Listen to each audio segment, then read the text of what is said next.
नमस्कार दोस्तों, स्वागत है आपका अपने यूट्यूब चैनल पे। आज के इस वीडियो में हम आपको बताने वाले हैं सेलेक्ट्रा प्रो एम मशीन के बारे में, जो कि एक फुल्ली ऑटो एनालाइजर मशीन है। आज हम आपको इस मशीन के बारे में फुल इंट्रोडक्शन देंगे कि मशीन क्या है और कैसे काम करती है।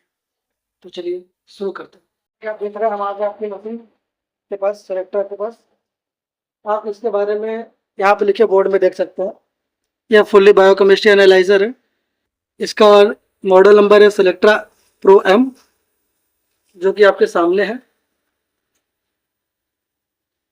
इस मशीन को सेलेक्ट्रा प्रो एम कहते हैं, जिसमें फुल्ली जितनी भी फुल्ली बायोकेमिस्ट्री की सैंपल होती है वो सारी इसमें लगाई जाती है।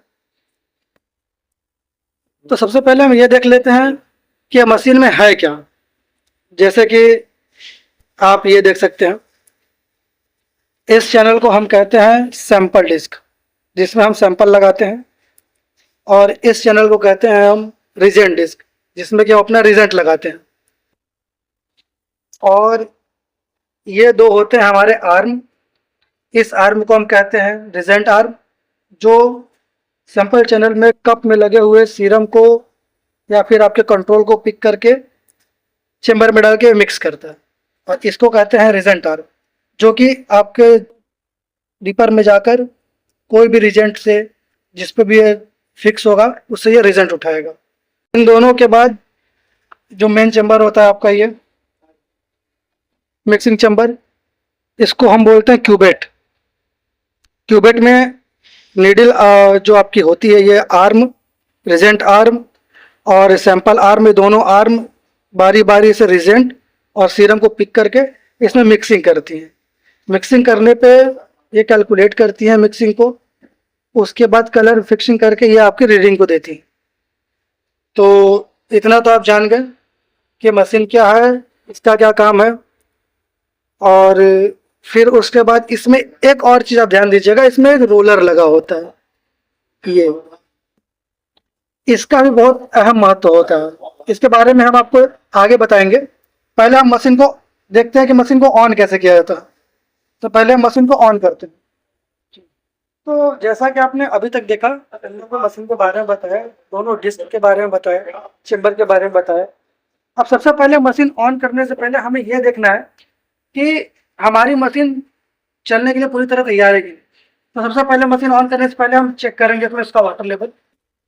जैसे कि आप इसका देख सकते हैं, अभी इसमें डिस्टिल वाटर नहीं है, यहाँ पे केवल DI वाटर का यूज़ होता है, जिसमें 5 लीटर DI वाटर में हम 50 ml डालते हैं इसमें सिस्टम सोल्यूशन। तो अभी फिलहाल हमारे DI वाटर इसमें बिल्कुल नहीं है, तो पहले हम इसको रिफिल करेंगे। तो वाटर ले लिया, अब उसको देखो वाटर को हम इसको बॉक्स में डालेंगे। हमें इसको वाटर को हमेशा मैनुअली फिल करना होगा। और मशीन ऑन करने से पहले हमेशा ये देखना जरूरी है कि हमारे मशीन में डिस्टिल वाटर पूरी तरीके से है या नहीं। अगर डिस्टिल वाटर नहीं रहेगा तो मशीन हमारी रन नहीं करेगी। और ऐसे कंडीशन में आपको टेस्ट लगाने में, मशीन ऑन करने में, इसके मेंटेनेंस करने में, सारी चीज़ों में प्रॉब्लम आ सकती है।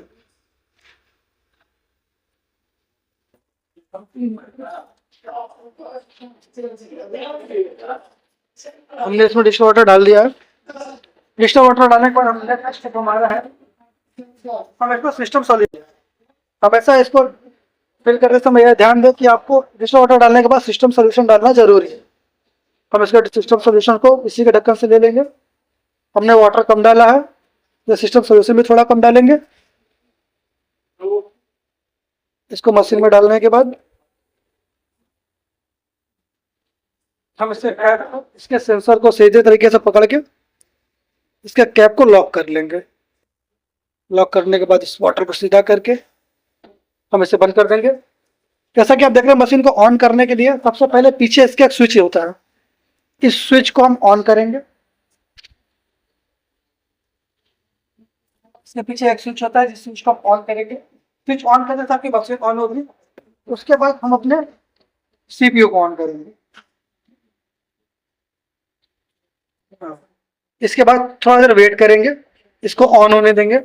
एक चीज का आपको बहुत ज्यादा ध्यान रखना है कि मशीन ऑन होने के बाद जो अभी तक बंद मशीन में हमारी डिस्क फ्री थी, ये टाइटली जैम हो जाएगी। जैम होने के बाद हमें इसे टच नहीं करना है, ना ही हिलाना है। इस चीज़ का आपको बहुत ज़्यादा ध्यान रखना है। उसके बाद अपने सॉफ्टवेयर का वेट करेंगे हम। सॉफ्टवेयर हमारा ऑन हो जाता है। अभी हमारा सॉफ्टवेयर प्रोसेसिंग में है, अभी ये ऑन होगा।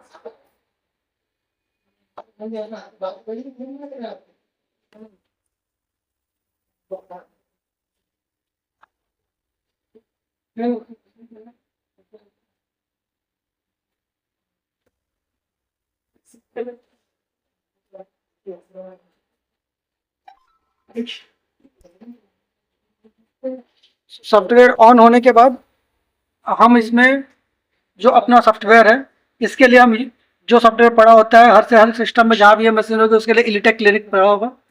हम पहले इस सॉफ्टवेयर को ओपन करेंगे।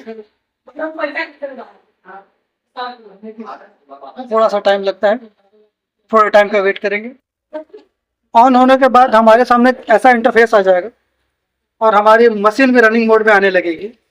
जैसा कि आप देख सकते हैं हमारी मशीन रिस्टार्ट हो रही है और थोड़ा प्रोसेस इसमें लगता है कुछ देर का। अभी यह प्रोसेस हो जाएगी, फिर उसके बाद मशीन आपकी स्टैंड बाई मोड में आ जाएगी। मशीन को प्रोसेस होने तक और स्टैंड बाई मोड पे आने तक हमें मशीन में कुछ नहीं करना है, केवल वेट करना है। जैसा कि आप स्क्रीन पे देख सकते हैं यहाँ पे रीसेटिंग लगा लिखा हुआ है, तो हमारी मशीन पूरी तरीके से रीसेट हो रही है। अगर आपको दिखाई दे रहा हो तो हमारी मशीन यहाँ पे रीसेटिंग मोड पे है। अगर रीसेटिंग मोड पे होने पर यहाँ पे स्टैंड बाई मोड में आ जाएगी। तब तक का हमें वेट करना है। थोड़ी बहुत देर बाद आप देख सकते हैं कि हमारी मशीन स्टैंड बाई मोड में आ चुकी है। यहाँ पे स्टैंड बाई मोड आपको दिख रहा होगा, मशीन स्टैंड बाई में है। और हमारे जो आर्म है मशीन के वो भी स्टेबल हो चुके हैं।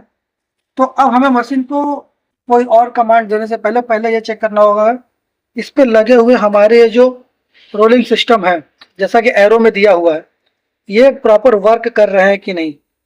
ये पूरी तरह फ्री होने चाहिए, ये जैम नहीं होने चाहिए। अगर ये जैम होंगे तो आपका ना सीरम मिक्स करेगा ना ही रिजेंट मिक्स करेगा। तो इस चीज़ को हम देखने के बाद, अपनी वाटर सप्लाई चेक करने के बाद हम अपने सिस्टम पे आते हैं। तो सिस्टम पे आने के लिए मशीन ऑन होने के बाद सबसे पहले हमें मशीन के मेंटेनेंस को देखना है। सबसे पहले हमें मशीन का मेंटेनेंस करना है। मेंटेनेंस के लिए हम F1 करके सिस्टम पे आ जाएंगे। सिस्टम पे आने के बाद हमें पहले इस पे रोटर नीडल रिंस दिखेगा। हमें रोटर नीडल रिंस करना है, जैसा कि आप देख पा रहे हैं। रोटर नीडल रिंस, हमें नीडल रिंस पे क्लिक करना है। नीडल रिंस पे क्लिक करने के बाद हमें इसको कमांड देना है। तो पहले हम इसके लिए नीडल रिंस करेंगे, F3 पे प्रेस करेंगे। इसको करने के बाद हमारी मशीन नीडल रिंस में आ जाएगी, जिसके लिए कि हमको 24 नंबर पे हर वक्त हाइपोक्लोराइड रखना पड़ेगा। 23 नंबर पे HCl N/10 ये हमेशा भरा हुआ होना चाहिए। तो मत कुछ करो, हाइपो बना, अगर हाइपो डालें सबसे बना। मेरे हाइपो कम है तो मैं इसमें हाइपो फिल कर रहा हूँ। हाइपो फिल करने के लिए हमें हो गई, हम एक कंटेनर में हाइपो लेंगे और इसको हम इसमें फिल कर देंगे। ध्यान रहे नीडल इस तरफ ना आती हो और ना ही टच हो। हो गया ना, हो गया ना, खा देंगे ना, मैं तुरंत ब्लैंक दिखा दूंगा।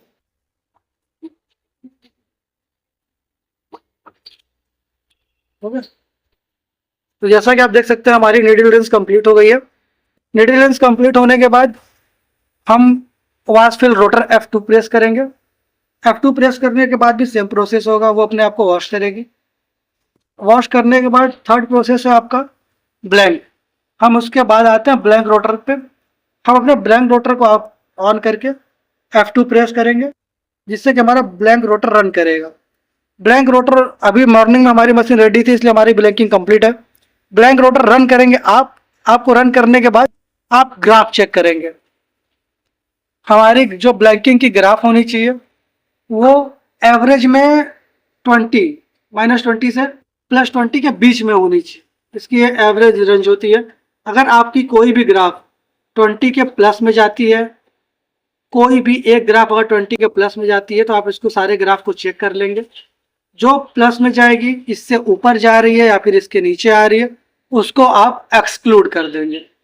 और जो आपकी ग्राफ एवरेज में है उसको आप इंक्लूड कर सकते हैं। जैसे कि हमारी सारी ग्राफ अभी एवरेज में है तो हम इसे इंक्लूड कर सकते हैं, क्योंकि हमारे सारे पैरामीटर में से किसी में ना ऊपर जा रही है ना हाई जा रही है, सारी रेंज में है। तो हमारी ब्लैंकिंग सब अच्छे से पास है और हमें इसमें कोई प्रॉब्लम नहीं है। हमारी मशीन रन करने के लिए बिल्कुल रेडी है।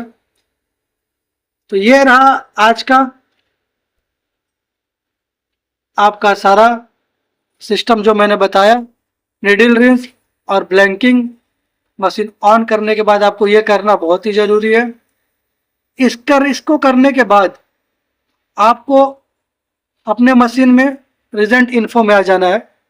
आपके मशीन में जितने भी रिजल्ट ग्राफ पड़े हुए हैं उन सब में से आपको रिजल्ट चेक कर लेना है कि हमारे मशीन में अभी कौन कौन से रिजल्ट हैं, कौन कौन से ख़त्म हो रहे हैं, कौन कौन रिजल्ट फिल करने हैं हमें। एक बार आप सारे ग्राफ, जैसे हमारी मशीन में आप देख सकते हैं हमारे ग्लूकोज का रिजल्ट जो है 58 पड़ा हुआ है अभी। यूरिया का R1 कम है, जो कि कंट्रोल लगाने से पहले हमें डालना बहुत ज़रूरी है। तीसरी चीज़, हमें सारे के सारे रिजल्ट को चेक करना है, जो कम हो उसे चेंज करना है। एक चीज़ में ध्यान देने वाली है कि हमें क्रिएटिनिन और HDL इन दोनों के रिजल्ट को हमेशा देखना है कि ये 12 घंटे से ज़्यादा पुराना ना हो। अगर रिजल्ट 12 घंटे से ज़्यादा पुराना है तो हमें तुरंत उस बॉटल को चेंज करके नया रिजल्ट डाल लेना होगा। अगर ये रिजल्ट आपका ज़्यादा पुराना होगा तो रीडिंग नहीं आएगी, कंट्रोल पास नहीं होगा आपका। और HDL में भी सेम वही कंडीशन है, HDL और क्रिएटिनिन के रिजल्ट को आपको चेंज करना ही पड़ेगा। इसके बाद हम आते हैं नेक्स्ट प्रोफाइल पे। नेक्स्ट पैराग्राफ में आप देखेंगे कि अब हमारी सारी कुछ इसमें ब्लैंक पड़ी हुई है, कोई टेस्ट अपलोड नहीं है, ना ही कुछ इसमें पड़ा हुआ है, ना किसी की आईडी पड़ी हुई है। तो उसके लिए हम क्या करेंगे, सबसे पहले तो हमको कंट्रोल सीखना पड़ेगा। कंट्रोल लगाने के लिए पहले हम F8 करेंगे, रिक्वेस्ट सैंपल में जाएंगे। रिक्वेस्ट सैंपल में आके हमें टेस्ट टाइप में, रिक्वेस्ट टाइप में सेलेक्ट कर लेना है कि हमें करना क्या है। हम यहाँ से कंट्रोल सेलेक्ट करेंगे।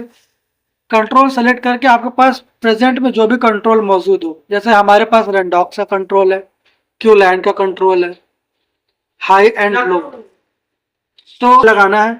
तो हमने केवल ग्लूकोज पे क्लिक किया, फिर हम सैंपल हैंडलिंग पे क्लिक कर लेंगे। सामने हमारा ऐड होकर आ जाएगा कि हम किस नाम से किसका कंट्रोल लगाने जा रहे हैं। इसको अगर हम डबल क्लिक करते हैं तो ये हमें पोजीशन बताता है कि हमें किस पोजीशन पर अपने कंट्रोल को रखना है। यहाँ पे इसने पोजीशन बताए, हम उस पोजीशन पर अपने कंट्रोल को रखेंगे। जैसा कि आप देख सकते हैं हमारा कंट्रोल पहले से ही रखा हुआ है। यहाँ पे हम कंट्रोल को रखेंगे। कंट्रोल रखने के बाद हम इसको रन कर देंगे। रन करने से पहले हमें देखना मशीन हमारी एक्टिव है कि नहीं। यहाँ पे इनएक्टिव लिखा है, इसलिए रनिंग का कोई प्रोसीजर नहीं आएगा इसमें। इसको एक्टिव होने के लिए हमें मशीन को रीसेट मोड में डालना पड़ेगा। हमारी मशीन जब रीसेट हो जाएगी तो फिर हमारे कंट्रोल को रन करने के लिए यहाँ पर एक आइकन बन जाएगा, जिससे कि हम कंट्रोल को रन कर सकते हैं।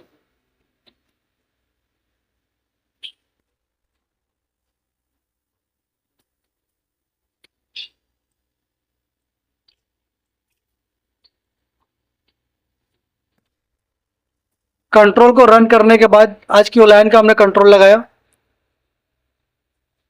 जिस कंट्रोल को पास करने में थोड़ी दिक्कत आई, लेकिन ये कंट्रोल बाद में पास हो गया है। ये कंट्रोल हमारा पास है। अगर किसी कंडीशन में आपका कंट्रोल पास नहीं होता है तो उसके लिए हमको कैलिब्रेट लगाना पड़ता है। जैसे कि यहाँ पर ये कंट्रोल पास नहीं हो रहा था, ग्लूकोज का कंट्रोल रिजेक्ट जा रहा था, पास नहीं हो रहा था, वैल्यू हाई जा रही थी इसकी। उस कंडीशन में हमने इसमें कैलिब्रेट लगाया। मैंने कैलिब्रेट किया, फैक्टर आ गया इसका। कैलिब्रेट करने के बाद दोबारा वापस से कंट्रोल लगाने पर हमारी रीडिंग आ गई, जैसे कि हमारा कंट्रोल पास हो गया ग्लूकोज का। कंट्रोल पास होने के बाद हम यहाँ पे जो भी टेस्ट की आईडी, या तो आप मैनुअल अगर लगा रहे हैं तो आप रिक्वेस्ट सैंपल में जाकर कोई भी अल्फ़ाबेट या फिर कोई भी एक न्यूमेरिकल नंबर डाल के आप उसका टेस्ट सेलेक्ट करके F9 करके जो भी पोजीशन पे आ जाएगा उस टेस्ट को सेलेक्ट करके आप टेस्ट को लगा सकते हैं। मैं आपको एक टेस्ट लगा के दिखा देता हूँ।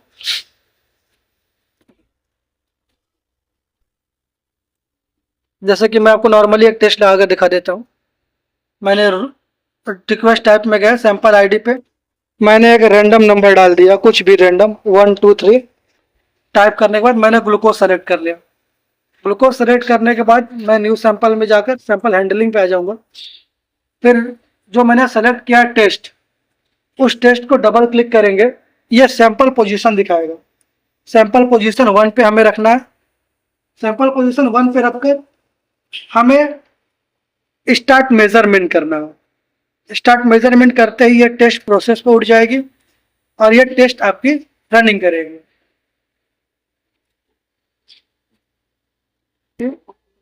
मशीन हमारी अब बिल्कुल रेडी है और ये टेस्टिंग प्रोसीजर पे आ गई है और ये रनिंग में है मशीन और ये टेस्ट को स्टार्ट कर दी है।